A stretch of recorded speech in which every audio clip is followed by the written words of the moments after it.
Now, rail campaigners are marking the 50th anniversary of the Beeching report by holding protests at stations against current cost-cutting.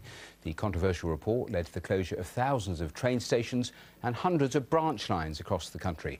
Half a century on, many people still consider the man who wrote the report to be a villain. Well, let's return to the late-running Chris Eakin service. He's there at East Grinstead for us. Chris, over to you. Yes, we have been late running. It's just like the old days of British Rail. This locomotive has just come in. Great timing. And we can maybe just make out, well, you might be able to see the fire behind, but hello there, our drivers. Oh, it's Tom. We were speaking to you earlier. Fantastic being in that locomotive, I tell you, whether you're into trains or not. So this is a service which will be going soon with tourists. It's opened this week as a heritage line, and it's one of the lines which closed actually just before Beeching, before his report. Charles Loft is joining us. Charles, hello there. Hello. Well, let's all try and get into the warmth inside. Come on, oh, they've got a buggy there. Can we move it?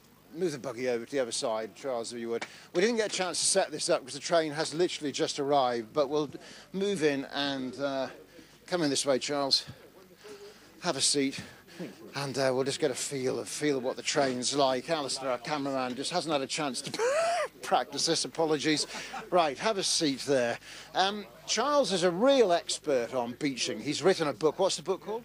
Last Trains, Dr. Beeching and the Death of Rural England. OK, so I know there's an interesting bit in the book about this actual line. I mean, it's the national picture, but this is the Bluebell project. 12 lines of it just opened as a heritage railway. But what was there was politics involved in this closure which had an effect on Beeching. Oh, yes, this was quite a significant closure because the line originally closed in the middle of 1955.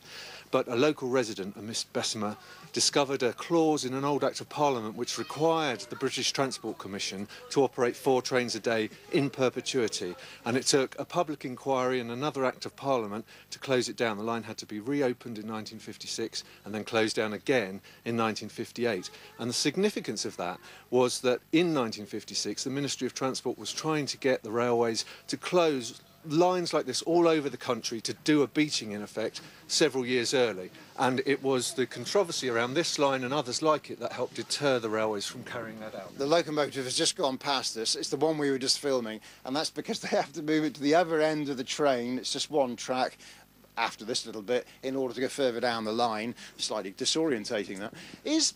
Beeching, Dr. Richard Beeching, he was 49, he was a physicist who then became chairman of the Railways Board. It was 1963 his report came out. That's right. After the dates you mentioned.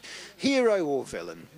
I'm not sure if I'd go as far as hero, but he's definitely not a villain. Dr. Beeching's job was to tell the government and the public what needed to happen if we were going to cut down the massive losses the railways were making, and it was for ministers to decide whether those lines should actually close. So if you regret any closure, blame the minister, not Dr. Beeching. I mean, it was a third of the railway. It was over 2,000 stations, 5,000 miles. I mean, he was pretty enthusiastic with his recommendations for closure. Well, yes. I mean, at the time, people didn't think that the railways had that much of a future outside of the main lines. And in fact, if Beeching's proposals had been followed through all the way, his first report was just the start, we'd have a railway that's just 5,000 miles today, about half the size of what we've got. I can hear the doors clunking shut because it's just occurred to me this train leaves at 38 minutes past. Quick, let's let's jump off. So, OK, Alistair, the cameraman, will follow through, and we don't want to get, sorry, mind the step there. OK, well, it's nice to get out of the cold. So where were we? So, I mean, it's interesting because I know there was a huge controversy about his pay packet at the time as well. £24,000 a year, which was a hell of a lot of money at the time, about double what his predecessor had had and more than the Prime Minister got. And it was successive governments that were involved in this, of course. That's right. It was the Conservatives who appointed Beeching and began the implementation of his report. Harold Wilson, in the run-up to the 1964 election, implied, or in fact said, that he would halt major closures pending a proper transport study. When he got into office, he discovered there had been a proper transport study and he had to carry out with the closures, surprisingly enough. Well, Charles, very interesting to talk to you. Thank you very much.